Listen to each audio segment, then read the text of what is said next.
as Director of the School of Environmental and Forest Sciences, and I am pleased to welcome you to the annual Sustaining Our World lecture presented by the School of Environmental and Forest Sciences in the College of the Environment. This is our largest and most public lecture in CEFS, and offers us the opportunity to showcase work that advances our mission of generating and disseminating knowledge for the stewardship of natural and managed environments and the sustainable use of their products and services. We look for presenters for this lecture whose work exemplifies the links between science and practice in the service of sustainability. We've had a wide range of topics ranging from wildlife conservation to forest fires and building tall with wood and human-nature connections. You may see the video cameras around the room.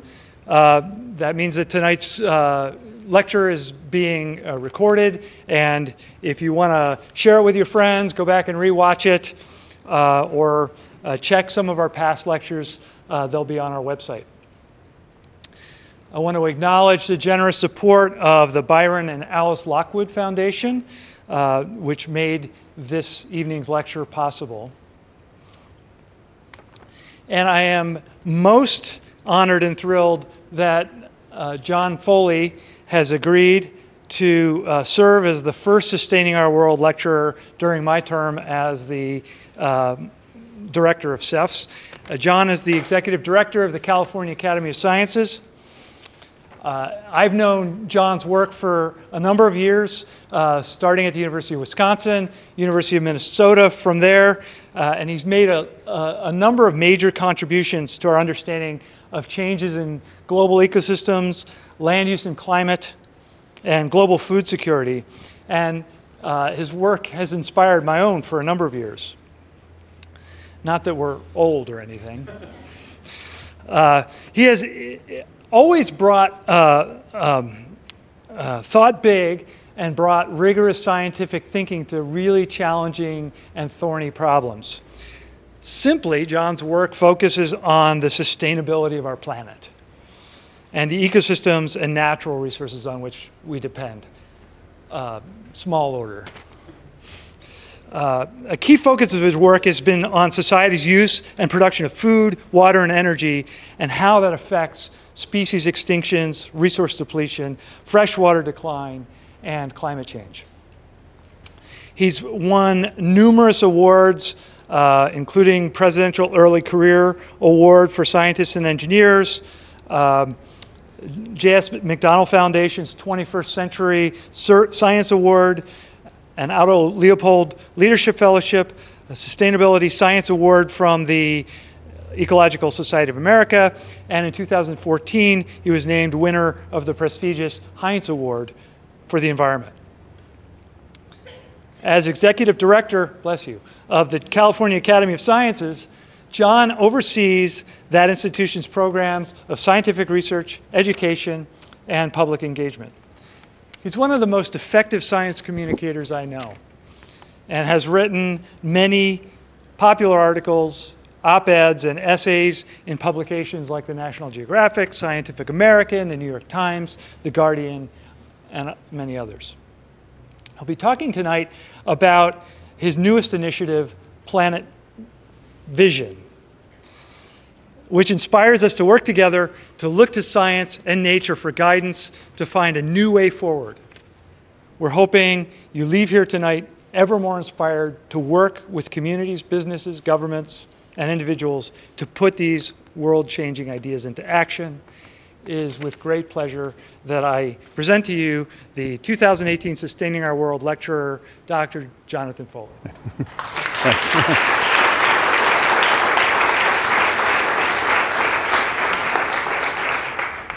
Well, thank you very much for having me here today, and it's really a pleasure to be in Seattle again. It's just such a great place, and visiting the UW and seeing all the magnificent work going on here.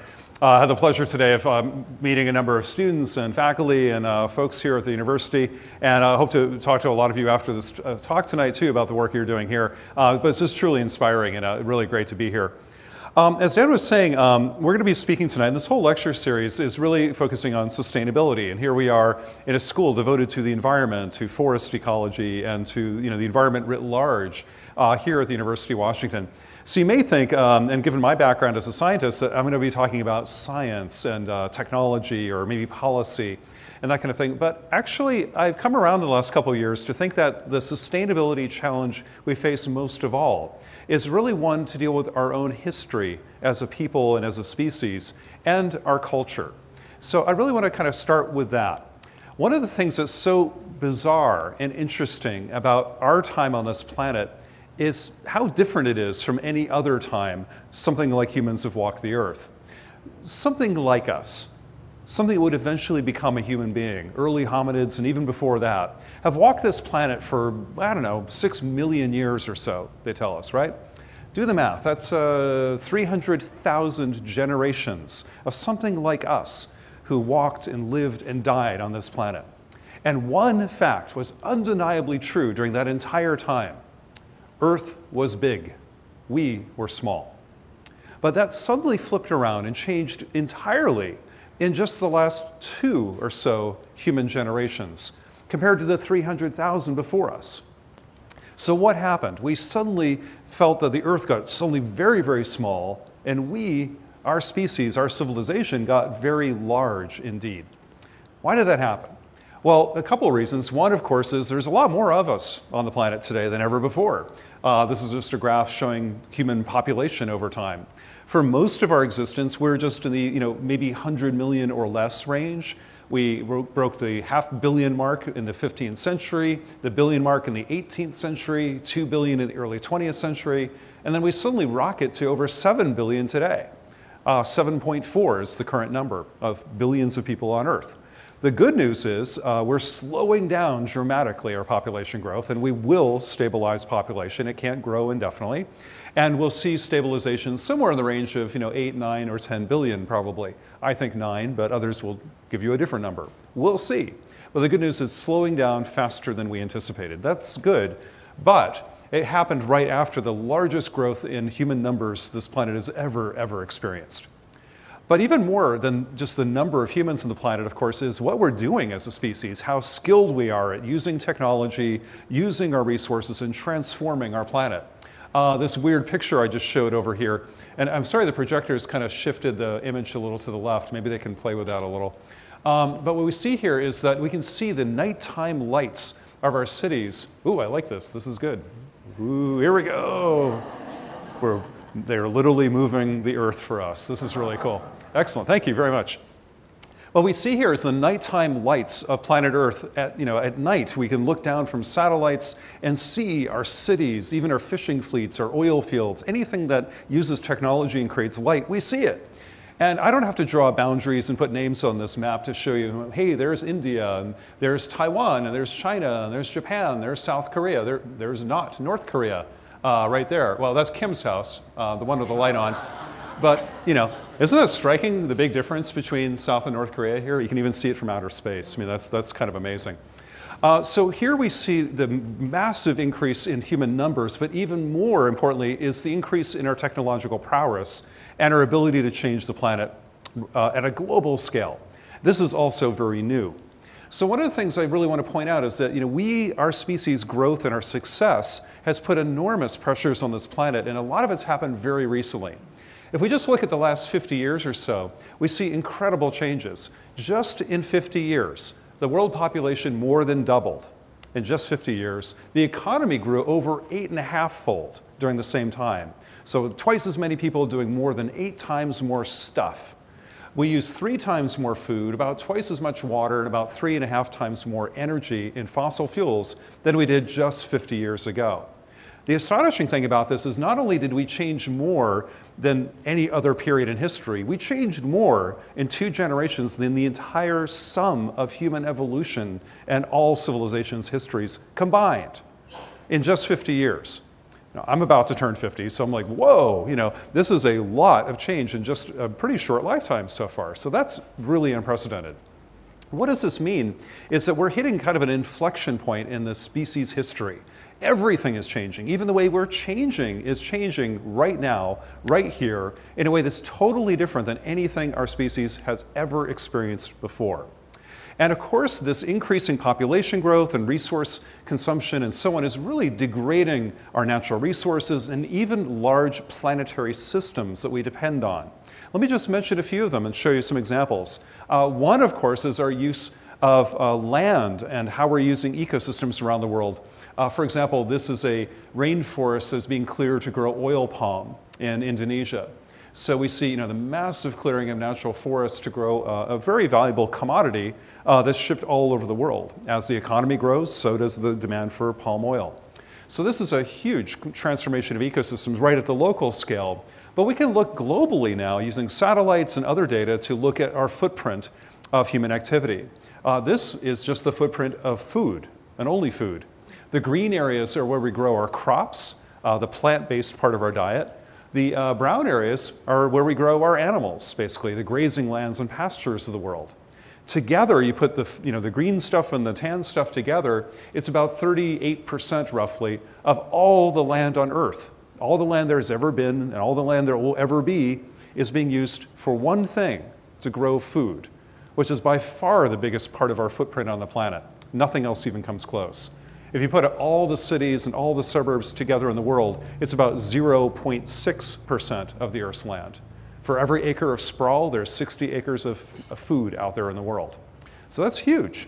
We've transformed a planet's worth of land, mostly to give us food. We're also, of course, transforming the water cycle. We're using up what we have to call the available water. We're not using water molecules. There's still as much water on planet Earth as there was 3 billion years ago. But what's available to us in fresh water at the right time, in the right place, in the right quality, that is changing pretty dramatically. And mainly because of our use of water for, in this case, irrigation. This is a picture looking out the airplane window flying into Phoenix, seeing, I think it's iceberg lettuce being grown here in the deserts of Arizona using up the Colorado River. We're not alone in doing things like this. The Soviet Union did it too. For example, this is the old Aral Sea of Central Asia. This Aral Sea is only here because two rivers, one here and one here, traveling through Kazakhstan, feed that basin with water. And that water comes from snowmelt way, way over here to the east, over towards China. When the snow melts, the water comes down the rivers, fills the bowl of sand, you got a sea. But the Soviets, like we did, dammed up rivers and used that water to irrigate the desert. And they irrigated Kazakhstan primarily to grow cotton, of all things, in Central Asia. And you can imagine what happens. Turn off the water supply, boom, there goes the sea. This is not a small lake. This is not just inconveniencing people who have a cottage over here or something. This is 300 miles across. It'd be like taking Lake Tahoe and moving it to, Montana or something. Okay, and something the size of, Wisconsin or something here. This is a huge, now extinct, basically, inland sea. And we did that. That's incredible. So we're transforming land, we're transforming water at a planetary scale, and we're really kind of using up our atmosphere as well. Now, we're not using up the air that we breathe. Don't worry about that. We're still getting enough oxygen. That's cool. The problem is we're using the atmosphere as a really convenient dump for pollution. We're putting carbon pollution, carbon dioxide, into the atmosphere, as well as other gases like nitrous oxide and methane and a bunch of other stuff that all have the property of trapping heat in our atmosphere, something we've known since the 1830s, by the way. So this is pretty amazing. We are changing the composition of the atmosphere by dumping stuff into it. The problem is, and why there seems to be so much kind of disconnect here, is that it's invisible to our eyes. If we saw in the infrared, we could see the pollution. But in the wavelengths our eyeballs see, visible light, it's invisible, which is kind of weird. So it's hard for some folks to understand, how the hell can we change the sky? I don't see it up there. So I think that's part of the cognitive dissonance we have about climate change. The other part is, frankly, we're short. We're only like 2 meters tall, and we don't have wings. So we don't get up into the sky very much. And to our vantage point, the sky looks like it's infinite. And we, for thousands of years, told stories about the gods and goddesses up in the sky. That was their realm, not ours. How dare we say we could change it? But we are. because the atmosphere, as you know, is actually a fairly thin little layer of air. The lower atmosphere, the troposphere we call it, where all of our water comes from, all of our weather, all of our food ultimately, comes from this about 10-kilometer thick layer of air, about 6 miles. That's not very far at all. We can drive 6 miles each day. That's a very short commute here in Seattle, but if you went 6 miles straight up, you're heading into outer space. In San Francisco, I could drive 6 miles from where I live, and I'd about end up in Berkeley. Now, I didn't actually go to outer space. Might feel like that sometimes, but I'm still in San Francisco area. But if I go straight up, I'm heading to outer space. So we've changed this atmosphere. We've increased the levels of just one of these gases, carbon dioxide, by over 50% already, and we did it by accident. And we almost didn't notice it until the 1950s. So this is pretty astonishing. The bottom line here is we're pushing our planet to many simultaneous limits of its capacity for land, water, even our atmosphere and climate system to provide a habitable planet. That's pretty dangerous stuff, some real serious issues here. And almost all of this major global environmental changes come from just 3 things: how we use and produce our food, how we use and produce our water, and how we use and produce energy. Of course, there are other environmental issues that are important too, but these 3 kind of underpin the very large global changes that affect all of us, no matter where we live. So this is pretty big stuff. So this is an incredible challenge. How are we going to deal with a degraded planet as we're changing it and we're growing as a civilization? Now, I'm an environmental scientist. My job is often to just bum you out, right? Did I succeed yet? And people are a little like, oh my God. And after a while, I realized, when I do this, I don't get invited to parties very much anymore. So being, smart about that, right? I decided to add some good news to my talks a little bit because it's a funny time to be alive. There are some things that are big challenges, indeed, but there are also some incredible opportunities today. And a lot of things are getting better, and we definitely should be mentioning them too. And things are getting better, at least for people, not everybody else on the planet, and people alive today are probably better off than any other humans who've walked the earth. Let me tell you why. A couple of things that have happened. First, we as a species now live longer than anybody before us. Just 50 years ago, human life expectancy was 55 years on average for the planet. Today it's over 70. That's pretty good. We have much smaller families. Women have much more control over their reproductive choices than they ever have before, and they're choosing to have smaller families, spaced apart and later in life. That's good too. 50 years ago, the average woman on Earth, on average, had 5 children. Today it's 2.5 and falling rapidly. That's good news if we want to stabilize population, but more importantly, to help empower women and girls. So that's really, really good. We're also far more literate. We were at 50% literacy just 50 years ago. Back in 1900, it was only 15% of the world was literate at a primary level. Today, it's over 85% and growing rapidly. That's good. We're more urban. I don't know if that's good or not, but it's an interesting fact. Over half of our population lives in an urban area now. That's a first for our time in history. Way more mobile, way more connected. And if you look at data from like Steven Pinker and others, they would argue that we're seeing much less death and harm from violence and warfare than anybody before us in human history. Obviously still too much and very tragic, but we're more peaceful as a species than any generations before us. So this is the good news. We as a species are living longer and healthier and better lives in a safer, smarter, and more connected world. Sometimes it doesn't feel like that, but it's true, and the data aren't really lying here. This is good stuff.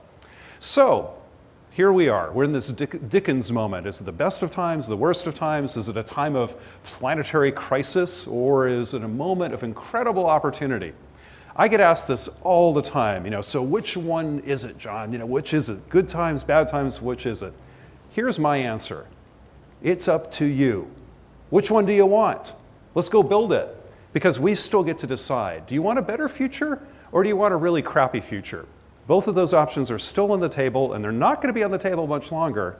But right now, we still have incredible opportunities to make that choice. So let's go make it. Let's go build the future we want. I think we can do that, so let's get to work. But we need to reboot civilization. We need Civilization 2.0 now. We need a whole upgrade. Download the new Civilization app or something, right?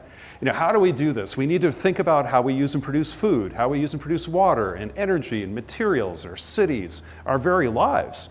All of that needs to change. And we call this sustainability. That's even the name of this lecture series, with sustainability. Now, this word anchors so much of my work and the work of a lot of people in this room, and in fact, this entire building. But you know what? I hate this word with a passion you cannot even imagine, okay? I hate this word because it just sucks. I mean, sustainable? If I were to ask you, hey, how's your marriage? It's like, well, it's sustainable.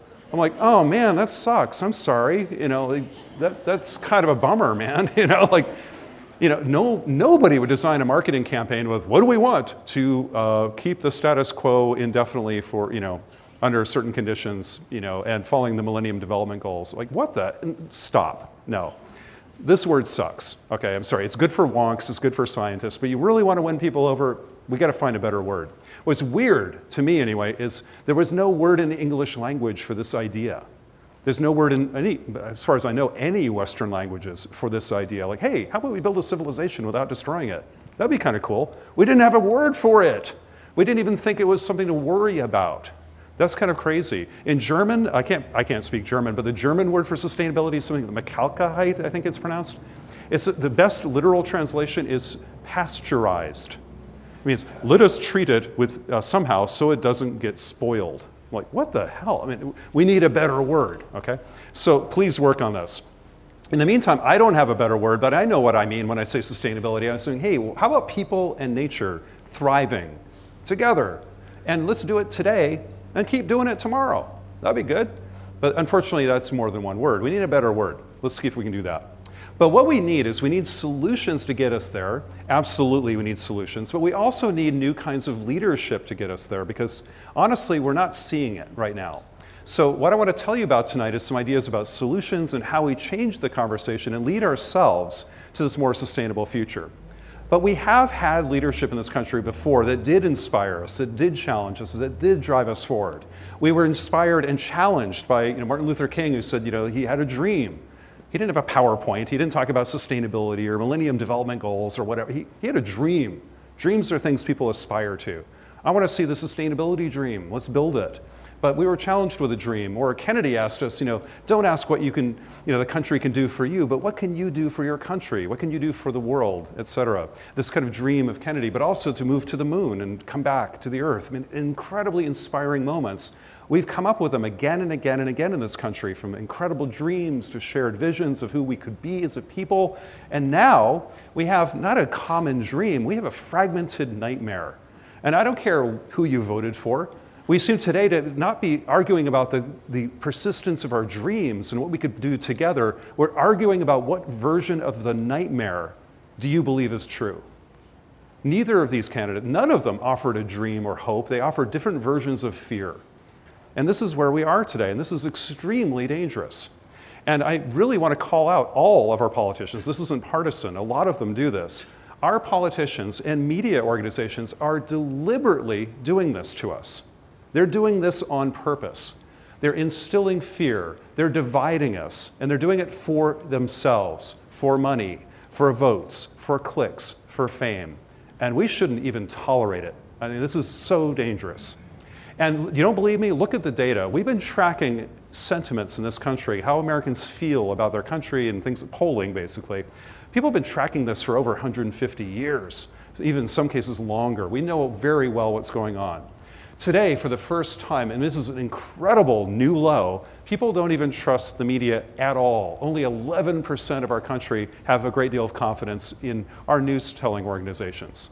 Walter Cronkite must be just rolling in his grave today. Politicians, also all-time low. I'm kind of surprised it's this high, but 19% of the country have confidence in the White House, 8% of our legislative branch, Congress.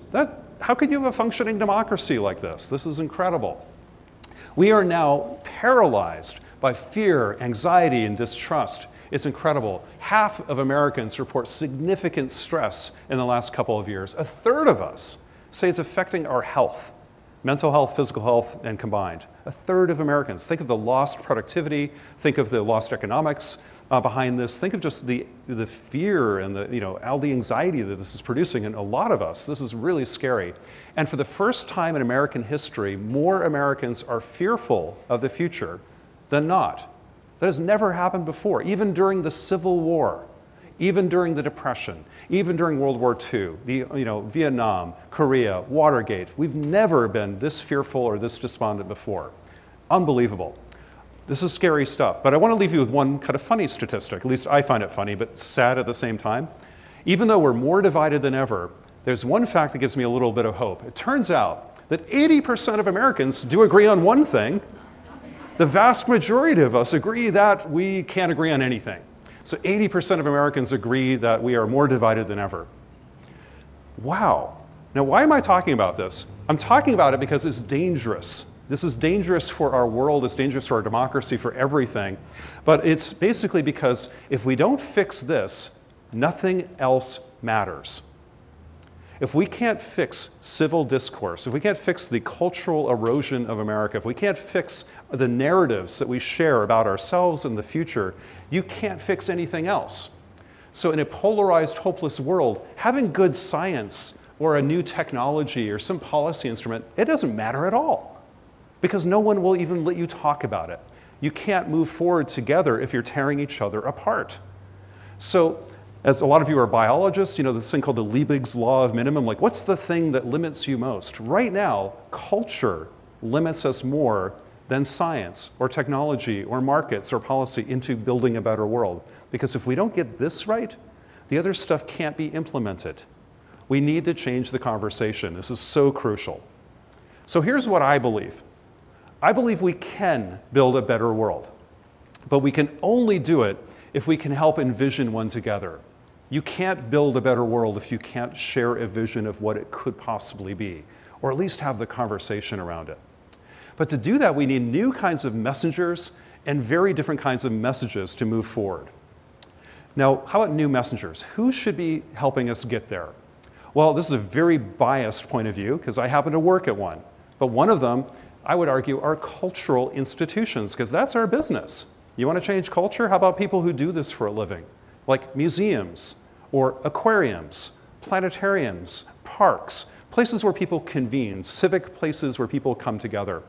Why could they be helpful? Well, one, museums alone, and full disclosure, I run a museum, but I'm really glad I do, because guess what? They're freaking huge. 850 million visits happen to American museums every year. Our population's 340 million, but 850 million people go into and out of museums every year.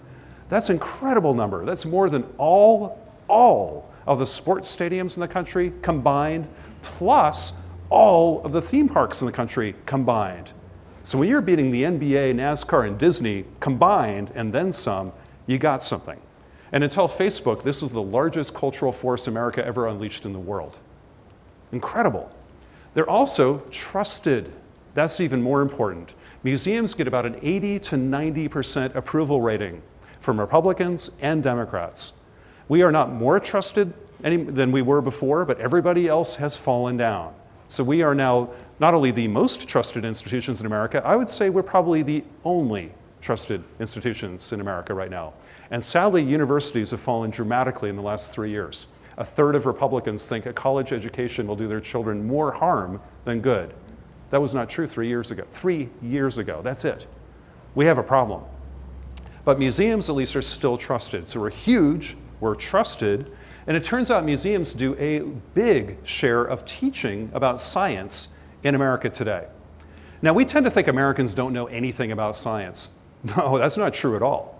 Our kids do lag behind. If we look at other industrialized countries, let's say the top 30 countries, we usually come in around 30th in terms of scientific literacy for, let's say, a 7th grader or an 8th grader. That's sadly true. Our K-12 systems need a lot of work. But if you look at the average 40-year-old, let's say, in America and around the world and ask, what do they know about basic biology, physics, chemistry, medical terminology, engineering? Actually, we come in #1 in the world. We beat Japan, even South Korea.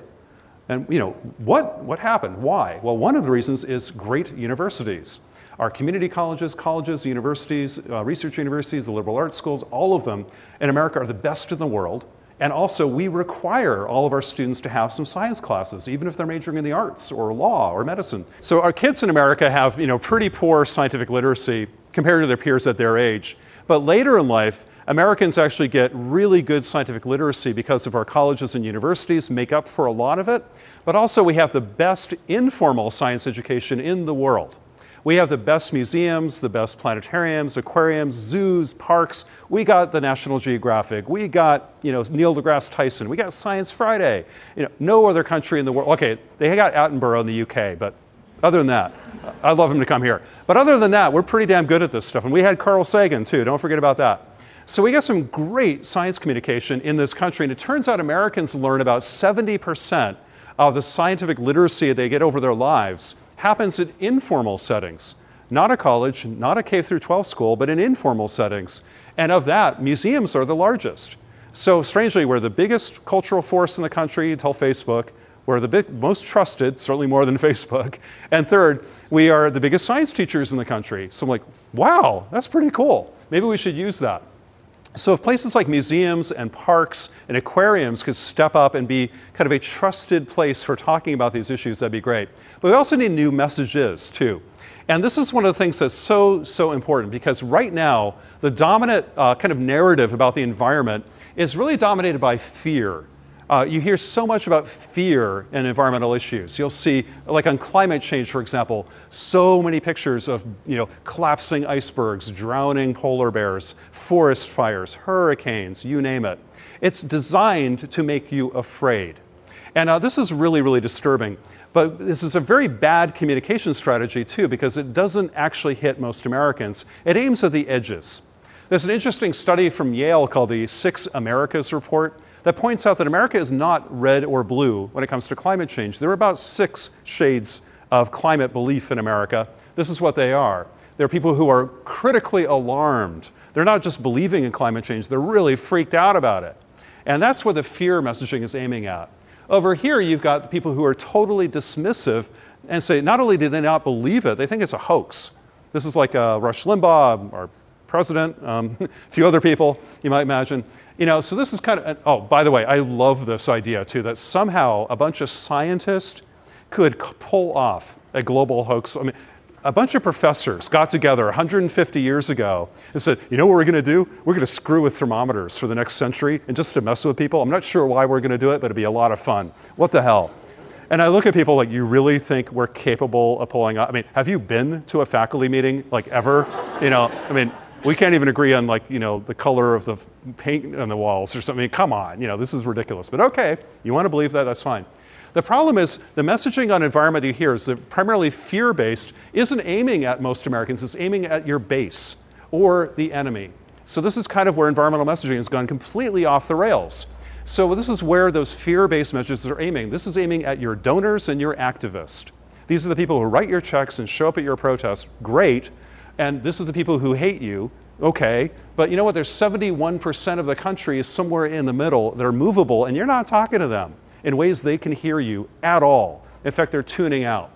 So the strategy to connect to the rest of us just isn't working. What we need is different strategies that get to that kind of movable middle, the middle part where people are concerned, but they don't know what to do. Or they're, I'm not sure about this.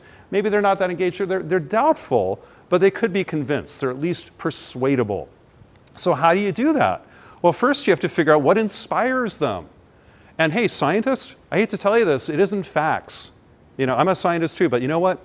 Explaining climate change again to somebody isn't going to suddenly make them, stand up. Oh, now that you explained it the 30th time, I'm super excited and I'm going to go buy a hybrid car and put up a solar panel. No, they heard you the first time. They just don't like you.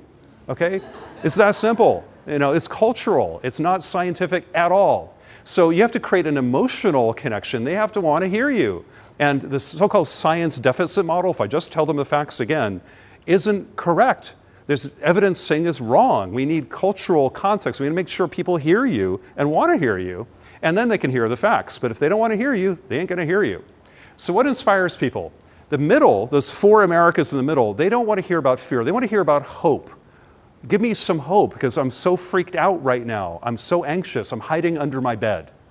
And please stop telling me about the problems again of sea level rise or deforestation or extinction. I've heard it. I got it. What are we going to do about it? You have to focus on solutions, not just the problems. We also, I think people in America, especially those middle 4 Americas, that group, the big one, They're so tired of partisan bickering and people yelling at each other on Twitter and cable news and whatever. They're so sick of it. And they'd love to see something about collaboration. How can I work with other people rather than calling them the enemy and fighting all the time? They're just sick of it. So if you combine hope, not fear, solutions, not problems, and collaboration instead of conflict, you got something. And then that middle still respects science. They want to know, is this grounded in science? Is there some evidence for that? But until you give them hope and solutions and collaboration, they won't hear the science. But they want it there, but they can't hear it until you've given them hope and solutions and collaborative opportunity. Then they can hear the science and they'll respect it because they still respect science. So that's why we designed this project that I was going to tell you about tonight, this thing called PlanetVision. Notice we don't use the word sustainability anywhere. It's about solutions for a better future. Who could be opposed to that? My museum sees 1.5 million people a year. I've met a lot of them. I've met people who voted for Trump, people voted for Bernie Sanders, people voted for, it doesn't matter. Everybody I've ever met, anybody you've ever met, still wants the same thing. They want a better world for their kids, a better world for future generations. Everybody wants that. So why don't we offer it to them? Why don't we talk about it? So we started with better messages. We're getting into the science now. We're saying, hey, we got to rethink how we use food and water and energy. And it's kind of big stuff, like how we produce food on the global scale and how we use water and energy, these kind of big things. That's really cool. But we also have to make it personal, and I'll show you how we did that later. But we went back to the science and said, what are the solutions we need to the food system, for example? I used to work on this stuff myself, but others do too. And we can see we got to figure out how to feed the world, keep feeding the world, and doing it sustainably. If we're going to do that, we got to think about land and forest. We got to think about yields. We got to think about efficiency. We definitely got to think about our diets, and we definitely have to focus on food waste. These are the areas where solutions are needed. But the trick we did is we found the solutions and then mapped them into where you are.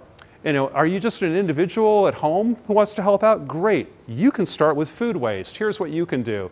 Here's what you can do with diets. Or are you a multi-billion-dollar corporation? Hey, you know, Amazon, hey, why don't we talk about what you can do? Or hey, an NGO or a foundation, hey, Bill Gates, this is what you can do. And this is what governments can do, and so on and so on. So this so-called solutions matrix shows you what we need to do, but also who can do it. And you see yourself as part of the team. And we did this for water, we did this for energy. And the thing that's really powerful about this is when you tell people this is what you can do in your own life, they go, oh, my changing light bulbs, getting a hybrid car, that doesn't matter because it's just a drop in the ocean. It's not enough to matter. But we found with focus groups who said, yes, that is a small thing, to be sure, if you were alone, but you're not. There's lots of other people just like you, but you're now on the same team as Elon Musk and Pope Francis and Michael Bloomberg and Arnold Schwarzenegger, I don't know, a bunch of other people. Like, that's a freaking cool team. I want to be on that team. You want to be on the team with the Pope and Schwarzenegger and Elon Musk. I don't care what they're doing. You want to be on that team, don't you? I do. So that's kind of cool. So you say, hey, I'm not doing it alone. I'm not being lectured at. I'm shown what I can do, but I'm helping out people I admire and people that are doing good work. And I'm collaborating. That's very, very powerful. But we also have to make it personal, not from the global, but to like, what does this mean for your food, your water, your use of energy? And we come up with these kind of simple tips. So I don't want to go through them all in detail. But when people ask, what can I do for food at my personal level?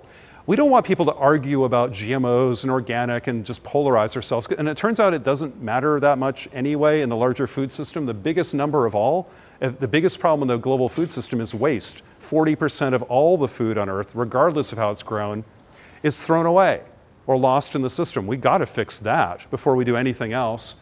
We have to kind of shift our diets. Too much red meat grown from grain is a massive, massive inefficiency in the food system. We could do better there. And yes, let's support new kinds of sustainable farms and fisheries, especially ones that are trying new ideas. That would be great. So these are kind of common sense things. We did it for water, saying, hey, it's mostly in your food, but also your landscaping, instruments like leaks in your house, and updating water appliances when you need to. Same with energy. You know, of course, get smart about electricity and transport and heating and cooling. Here's some tips. All good stuff designed to save you money, make you more healthy, more productive, and enjoy your life more. But then we get to the kind of trickier ones. People do want to talk about this, but we don't want to preach. And we have to talk about consumption. You know, we buy a lot of stuff. We throw away a lot of stuff. And also, this is the third rail, but we're going to touch it, about population. And instead of talking about population and lecturing people about their choices, about their families, no. We're talking instead about, hey, How about girls being empowered? Wouldn't that be a good thing? And when girls are empowered and have more opportunity and more education, they tend to have smaller families, but the more important thing is the girls got empowered. That's really cool. And everybody loves that.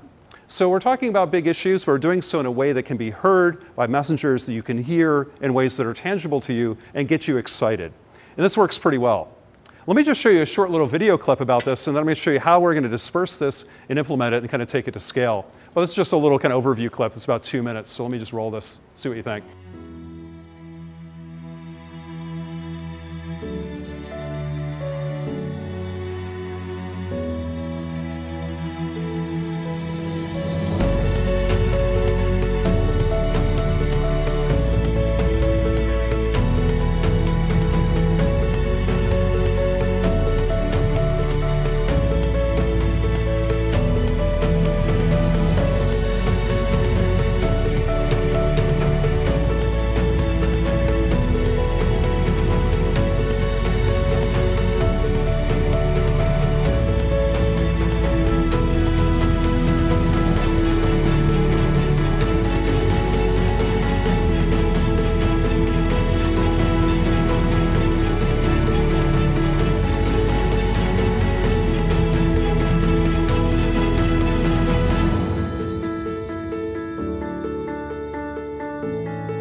So this kind of messaging that we're trying to use is, upbeat, positive, solutions-oriented, not blaming people, not pointing fingers, and joining us, inspiring some kind of collaboration.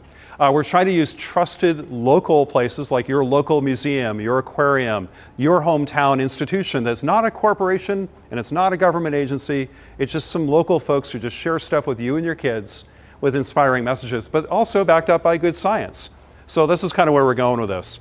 What we want to do is we're distributing it, as I mentioned, to through museums is one channel. Another, of course, is digital. That's why we made the kind of videos and social media. That'll get huge. And of course, kind of, influential audiences like you. So that's why I'm going around talking about stuff like this in lecture halls, and we're going to write op-eds and stuff like that too. So there's kind of three-tiered strategy, but then we also want to roll it out nationally. Right now, we're only doing it at the Cal Academy, my museum in San Francisco. But by this fall and winter, we're going to give it away to any museum who wants it for free. Just here you go. A little bit like how Seafood Watch is now in like every aquarium in the country. We want these guides around food, water, and energy to be also in every town and city in the country. And this is the best way we can deliver it in these face-to-face but scaled encounters. So we're pretty excited about that. You can certainly help us spread the word if you can, and that'd be great. But let me wrap up, and then I'd love to have some time for comments and conversation at the end, which would be really great. But here's what I want to ask you to do tonight. I think you're all here because you care about these issues. We think about these issues a lot. And I really want us, especially the younger people in the audience now, and all of us, but especially the students and others here, this is a time unlike any other in human history. What we decide to do in the next 2 decades or so will determine the course of human civilization well beyond our lifetime, way beyond it. And people are going to look back on our time in history and judge us. Future generations will look back and say, what did you do in the early 21st century? And I'd like to stand up and be pretty proud of what we did together. We have a choice before us. Do we build a better world, or do we let a degraded world enter our sphere? And we still have that choice, but we should stand up and make it. So that's so critical. Also, please dare to hope. To hope in this world right now requires courage. And I see it in abundance, but we have to bring it together and celebrate it. We must continue to hope. Don't confuse this with blind optimism. There's no silver bullet technology. There's no invisible hand in the market that's going to save us. That ain't going to happen. The hands that are going to fix this world and make it better are the ones right in front of you right now. Those hands, not the invisible ones, are the ones going to change the world. And that's the difference between hope and optimism. Hope is a verb. It's an active stance, asking you to dare and risk it all and know that you might fail, but you get up anyway and you do it again. That's what hope is. Don't confuse it with just blind optimism. Hope requires courage. So have some. And finally, I think it's time to make our choice. I told you before, this time, is it going to be a great world or a really awful world? And I said, that's up to you. Don't abdicate that choice. You get to make it still. You're the only people in human history who get to determine the future for millennia. We'll make it now. No other generation has been given that awesome responsibility or that incredible opportunity, depending on how you look at it. So make your choice. And I'm going to remind you what Robert Wilson once said. He said, "The future is up for grabs, and it belongs to any and all who will take the risk and accept the responsibility of consciously creating the future they want." So with that, I just want to say thank you, and I hope we can lift the lights and have a little conversation here tonight, and I'll see what we can do. So thank you for being here, and look forward to conversation.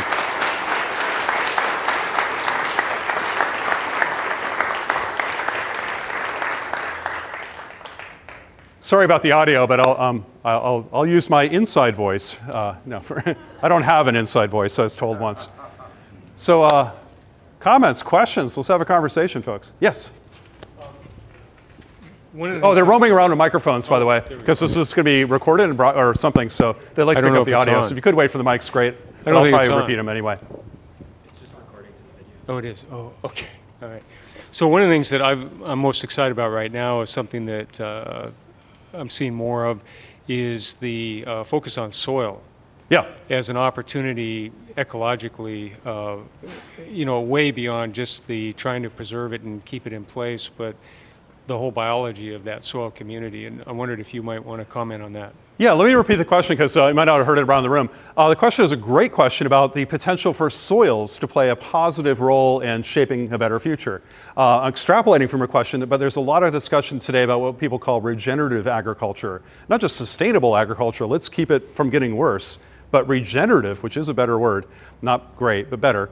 And the idea that, hey, we can not only keep it okay, let's make it even better. Can we, for example, increase the organic matter, the carbon in the soil to build up the soil's health, its ability to retain water, its biodiversity, and take carbon out of the atmosphere and lock it up so it doesn't contribute to climate change? Sounds awesome, great. But I live in Silicon Valley area, and I'm a little bit wary of the hype cycle.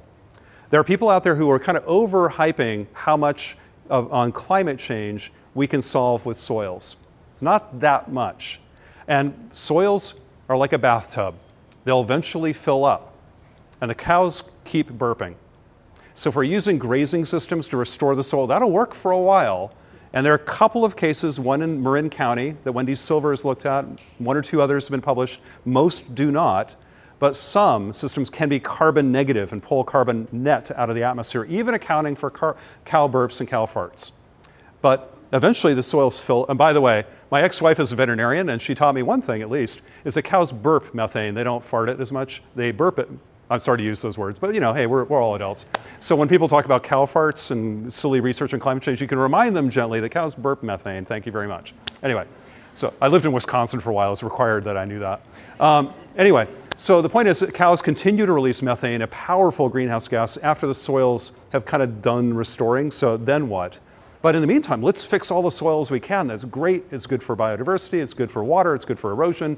Win, win, win, win, win. But it's not a silver bullet. It's not going to save us from climate change. But it's a piece of silver buckshot. We'll take it. But it's not a one-size-fits-all solution. But it's certainly one we should use. Absolutely. More questions? Yes?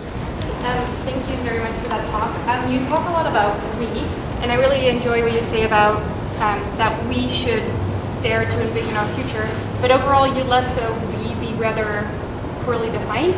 Yep. And the solution that you present is still very sort of centered around a centrally crafted message disseminated through top-down institutions.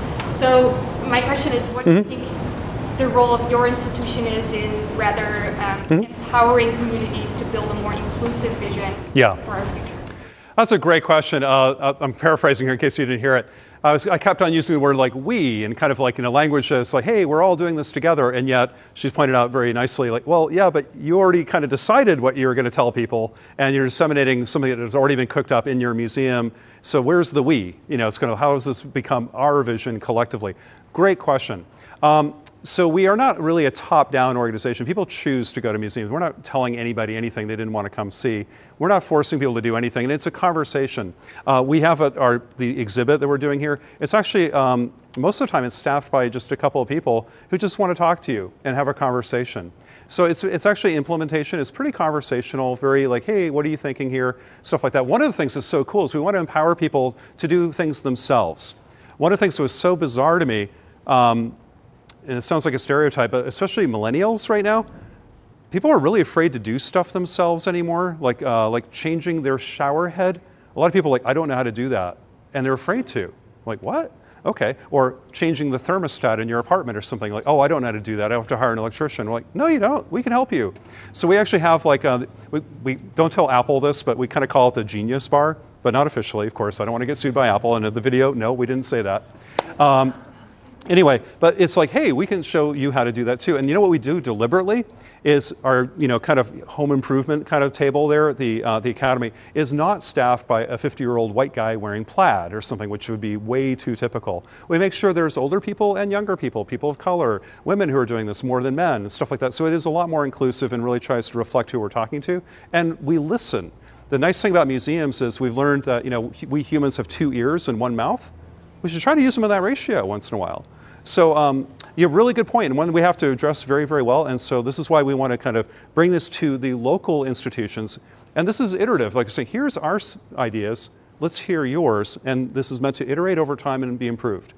But at a certain point, we also have to obey the laws of physics. Like, in terms of food waste is by far the largest user of land and water and gigatons of carbon and methane of anything we do. And so we have to kind of stay true to the science too. But you've raised a really great point, and I don't have a perfect answer for you other than we listen, we adapt, what we say in San Francisco will be very different than what's said in Dallas or even Seattle or Detroit or New York. So it should be adapted to where those conversations take place, because that's really where the action is, as you said. So it's really cool.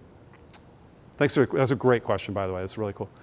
Somebody in the middle here, maybe we can get her a mic. Yeah, oh, hey. Hi, John. Thanks so much for the talk. It was awesome.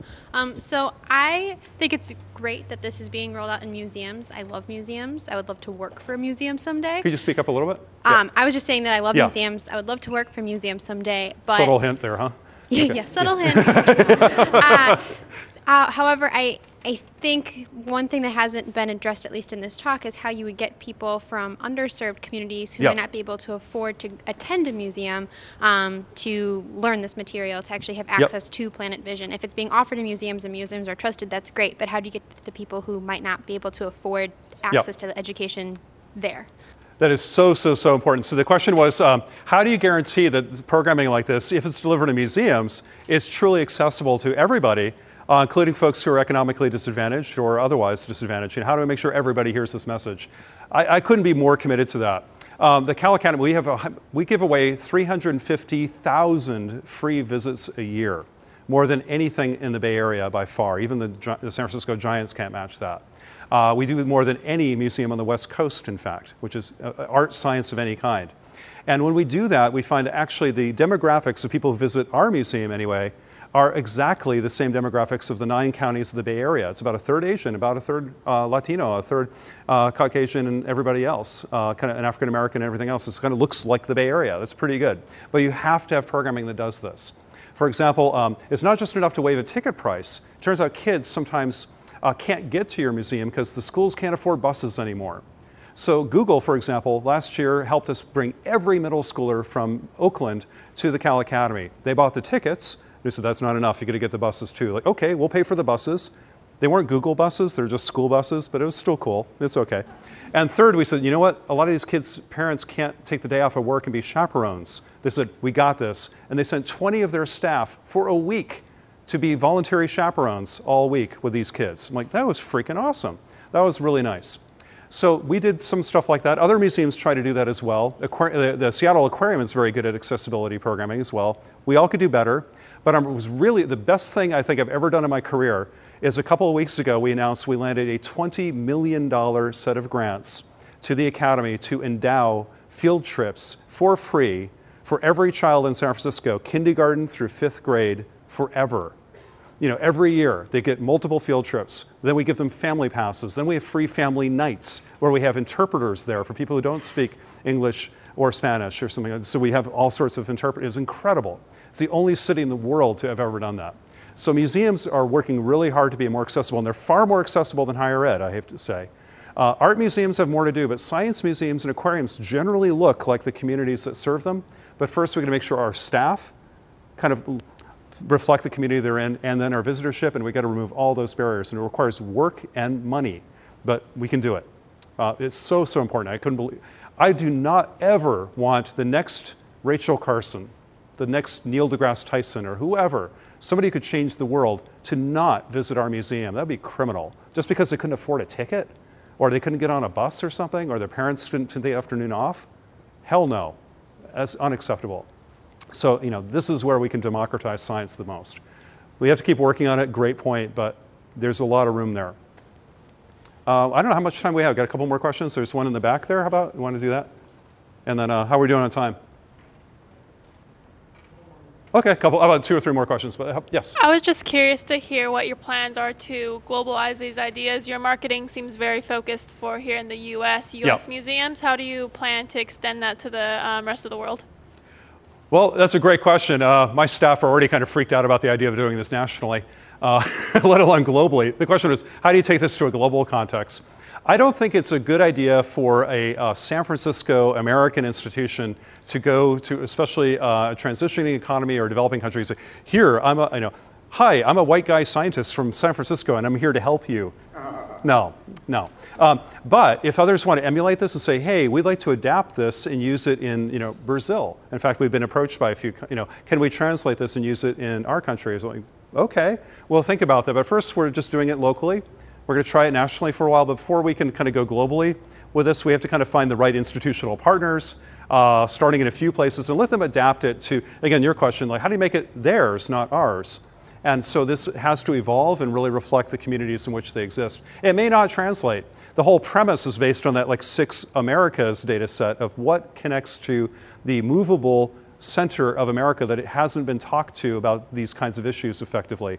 But in like France, it's a little different, or in New Zealand, or in Sweden, or whatever. So I think we'd have to redesign it and pivot it, but some of it could be recycled, and we love recycling, so that's good. So we'll see how that goes. I think we got time for 1 or 2 more questions, I think. So let's gentleman in the front here about. I was wondering if you have, I mean, this is wonderful news for museums, and I wonder if you have a program to get this news out to the various museums.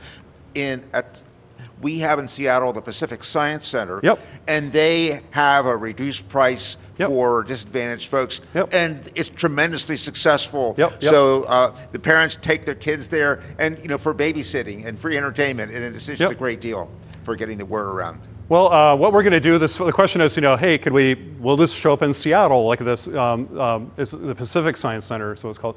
Yeah, absolutely. We're already talking to the Seattle Aquarium. We're going to talk to them. We'd love to talk to the Burke Museum, which is a jewel. I guess you're getting a new building for it here. I'm really excited about that. That's pretty cool. So you have a rich set of great aquariums and kind of science, natural history style museums here in Seattle. I was just in Vancouver a couple of weeks ago. They're excited about it. And we all talk to each other. So, and what's nice is a lot of museums cover all the sciences a little bit, like astronomy one day and zoology the next and something in between every other day. We are focusing, our museum is only about life and the environment and sustainability. That's all we do. So we're kind of seen as like the go-to people for this stuff. So kind of like Monterey Bay curates the Seafood Watch kind of app on your phone, or you might have seen in aquariums, but all the aquariums use it and they're glad, hey, thanks Monterey for putting that together and sharing it with us. We're going to do the same thing. So yeah, I'm sure this will be in Seattle. In fact, the American Associations of Zoos and Aquariums is meeting in Seattle this fall, where all the CEOs of the largest aquariums and zoos in the country come together. And we're going to be there with a big booth saying, hey, there you go. And zoos may be another place, but we're going to focus probably on aquariums, so we're a little bit more set up for this, and museums, and others too. We're not going to deny it to other groups. Those of you who are like university professors, I toyed around the idea of writing like a little companion book for this. Not a textbook, God no. I would just rather not live than write a textbook. But anyway, for me, sorry, not something I want to do. But I thought like a light little reader that could be like a companion book to, I mean, there are about 100 people in the country who probably teach most of the freshmen Global Environment 101 courses at these big universities like UW, or Penn State or Arizona or whatever. We could talk to those bunch of people and say, hey, here's a reader they could add as a supplementary reading to your class, and it's free, it's fun, it's it's not just science, it's a little bit more.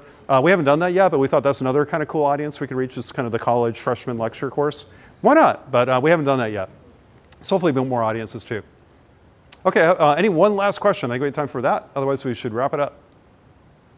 Okay, oh, I know. Erica Howard, how about you?